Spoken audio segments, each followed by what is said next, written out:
Is Andrew Tate truly the top G he claims to be? Or is his empire built on manipulation and deception? Behind the fame, the cars, and the controversial take lies a story filled with lies, deception, and even alleged crimes. Let's dig in. Before Andrew Tate became the internet personality we know today, he was a professional kickboxer. He'd often speak about his humble beginnings, positioning himself as a self-made success story who went from struggling to achieving greatness through discipline and hard work. He quickly moved from fighter to influencer, using his fighting career as a springboard for his larger-than-life online persona.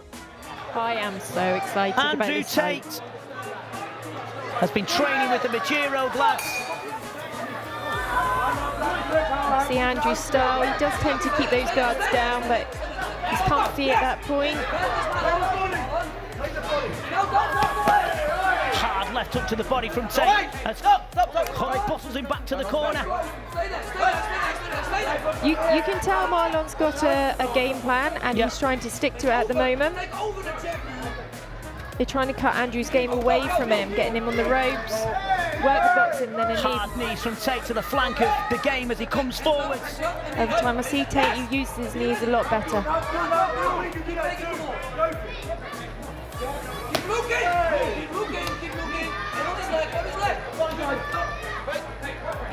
Nice little knee there to the thigh from Andrew.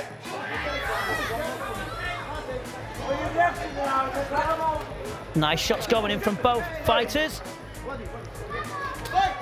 Tate smartly tying up Marlon Hunt as he comes forwards. That's right, Marlon's looking to get into that shorter range, and Andrew very sensibly Nice is left kick grabbing him. from Hunt. Looking for the overhand right. A right-hand and a left uppercut, very quick, wasn't it? Really, really fast. Andrew probably going to look for that side kick in a second. You can see him just turn into the side.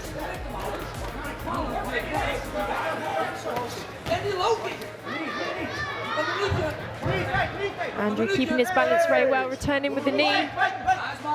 Scored nice with the knees, Tate.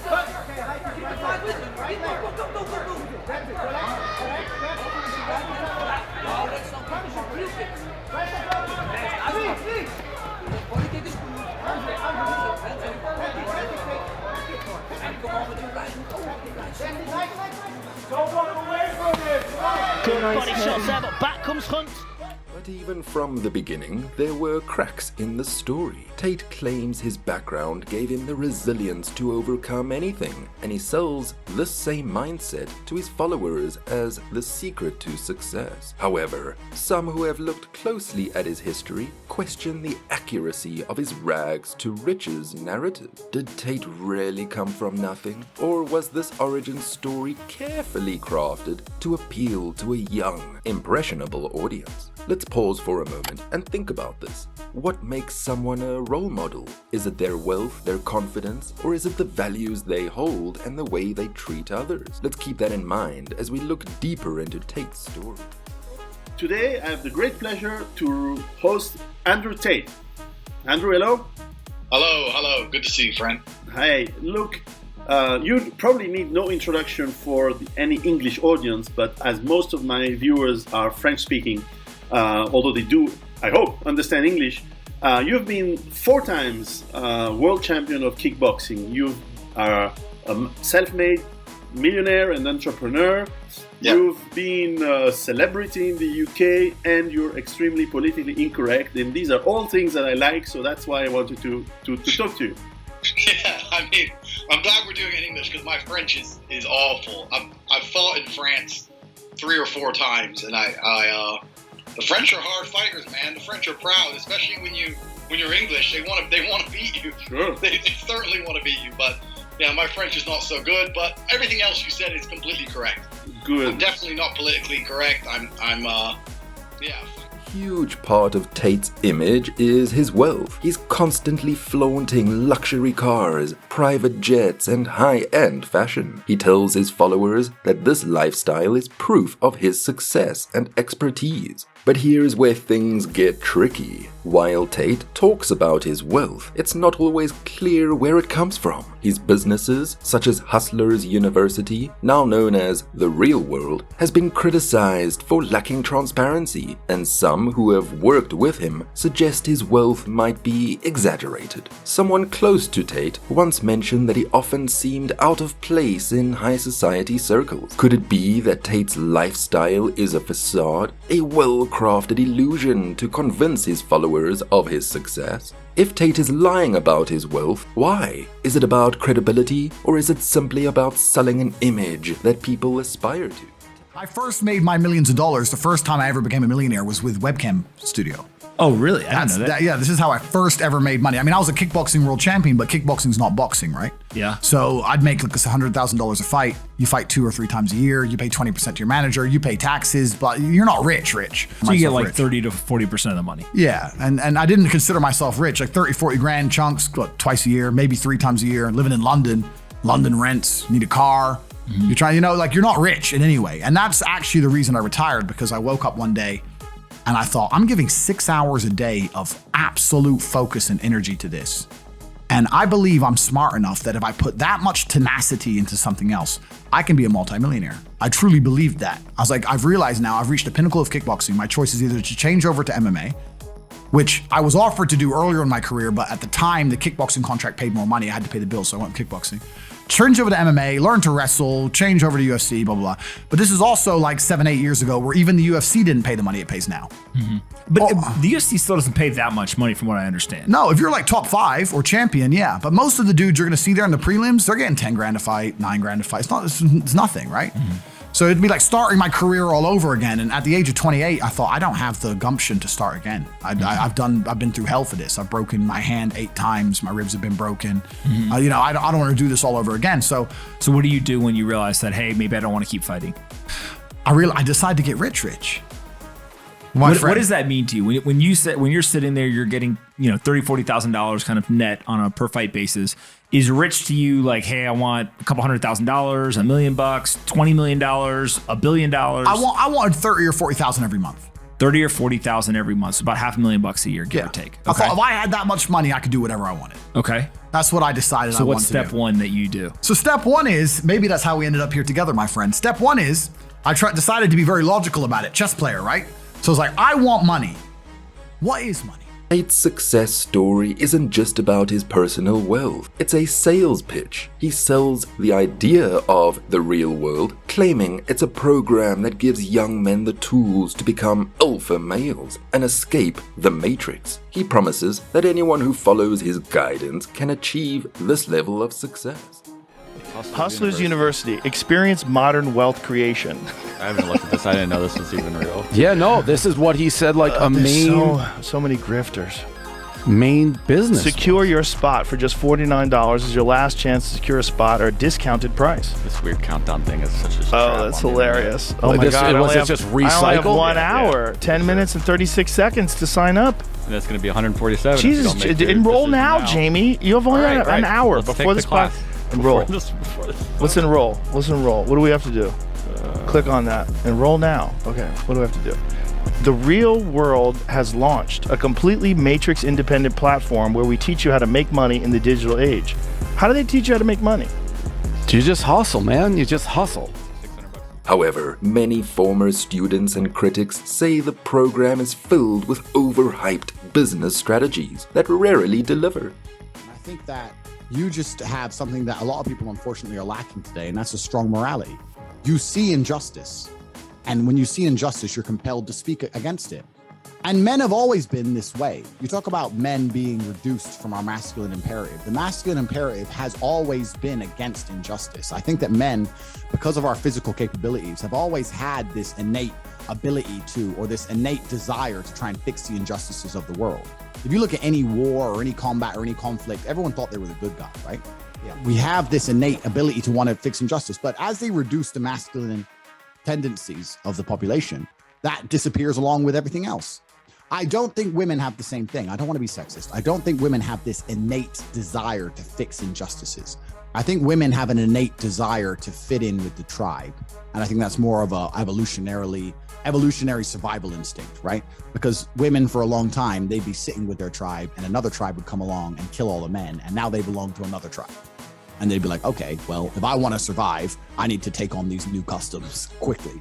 And you can look at that, bro. You can look at World War II. The French women were with the Nazi soldiers. Like it didn't take them long before they started just going, okay, well, this is the winning team. So that's how women are. So women are far more likely to just bend to the will of the tribe because they want to survive because they don't have any physical prowess. But men are not like that. And I think that the fact that it's so unjust is what compels you. So I agree with you 100%. It's not difficult. I understand what you say. You nailed it. It's not difficult for me to sit here and say these things. I don't see this as brave. I just see this as massively unjust and I should stand up and speak against it. I feel like this is what I'm supposed to do. But as a lot of men lose their masculine imperative, they lose every single virtue of masculinity. And one of them is the defense of justice. Now, let's talk about Tate's psychological tactics. He instills a sense of inadequacy in young men and then presents himself as the solution to all their problems. This approach creates a dependency on Tate's advice, trapping followers in his sales funnel. So is Tate really helping these young men, or is he just using clever marketing to sell them a fantasy? Now, let me ask you something. Is it ethical to sell someone a dream if there's little chance it'll come true? And if some people are successful, does that justify selling the dream to thousands more? Share your thoughts in the comments. Now, let's talk about the controversies surrounding Tate. The controversies surrounding Tate don't stop at questionable business practices. As his fame skyrocketed, he faced serious allegations. These allegations include harassment, manipulation, and even more severe charges. While he's publicly denied these accusations, labeling them as fake news, the accusations paint a disturbing picture of the man behind the persona. Tate himself once said that the media often portrays him unfairly. But could it be that his behavior is what led to these portrayals? Some fans believe Tate is misunderstood, but others argue that his actions speak for themselves. Tate has claimed that the criminal cases are simply attacks on his reputation, designed to bring him down. However, in court documents, victims' statements reveal a different side, one where Tate allegedly manipulated and mistreated those close to him. If Tate is innocent, as he claims, then why do so many people come forward with similar stories of alleged mistreatment? Could this all really be a coincidence? So here's another question for you. When someone faces repeated controversy, does it reveal their true character, or could they truly be misunderstood? What do you think? One of Tate's defining moments was his ban from major social media platforms, which he argues was an attempt to silence him for speaking the truth. He positions himself as a victim of censorship, a person too real for the mainstream. For Tate, being banned wasn't a setback. He used it to fuel his brand even more. But here's the issue. Tate's rhetoric often promotes a toxic, harmful mindset that many argue can negatively affect young men. Instead of addressing this criticism, he claims he's being persecuted for exposing uncomfortable truths. Tate himself even mentions that he's not bothered by these bans because it adds to the mystery. This approach keeps him relevant and creates a martyr image that resonates with his followers. Andrew Tate and Hustlers University 2.0. I joined because it's $50. I'm the same as everyone else. When I see these millionaires hosting courses and stuff like that, and all this, I'm going to teach you how to make money. The first thing I think, oh, scam, whatever. Let me just scroll past this, you know what I mean? It's $50, I'll just see what it's saying. Okay, so I've done it over 10k in what, 3 weeks? The month ain't even over yet. I've made 10k this month so far. It's the first time I've ever made this amount of money in 1 month, and I don't feel good. I feel like crap. Do you know why I say I feel like crap? Because I feel like my whole life's been a lie. Where I'm from, no one makes that type of money. Last week I went to visit my mum. I said, Mum, I'm making more money than I've ever made in my life, and I gave her the benchmark of what I was expecting by the end of April. The look on her face, she tried to play it off cool and just say she was proud, but I was seeing her eyes. Let's look at the most serious accusations Tate is currently facing. His criminal case in Romania. He's been charged with forming an organized crime group, human trafficking, and other serious offenses. Tate denies these allegations, stating that he stopped his previous webcam business years ago. However, evidence presented in court suggests otherwise. Romanian authorities claim that Tate and his associates manipulated young women, convincing them to join his webcam business with the promise of wealth, only to exploit them for profit. Victims' names have been redacted to protect their identities, but some of these individuals have come forward to describe a disturbing pattern of coercion and abuse. And if you think that this is all just speculation, there's more. Court documents show that Tate allegedly contacted certain victims, trying to coach them on what to say to protect him. It's a tactic that raises questions about his intentions and his ethics. So where does this leave us? Andrew Tate is more than just a social media personality.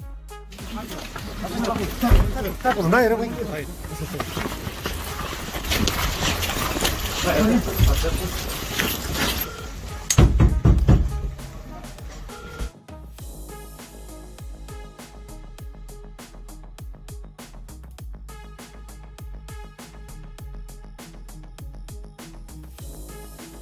actually want a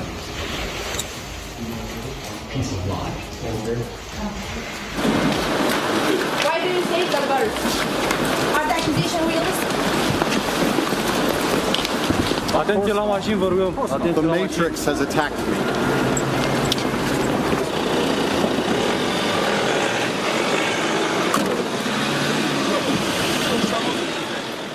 Thanks for watching. If you found this deep dive insightful, subscribe. Remember, in a world of smoke and mirrors, it's up to us to look beyond the surface. Stay curious, stay critical, and don't let anyone tell you what to believe without doing your own research. Until next time.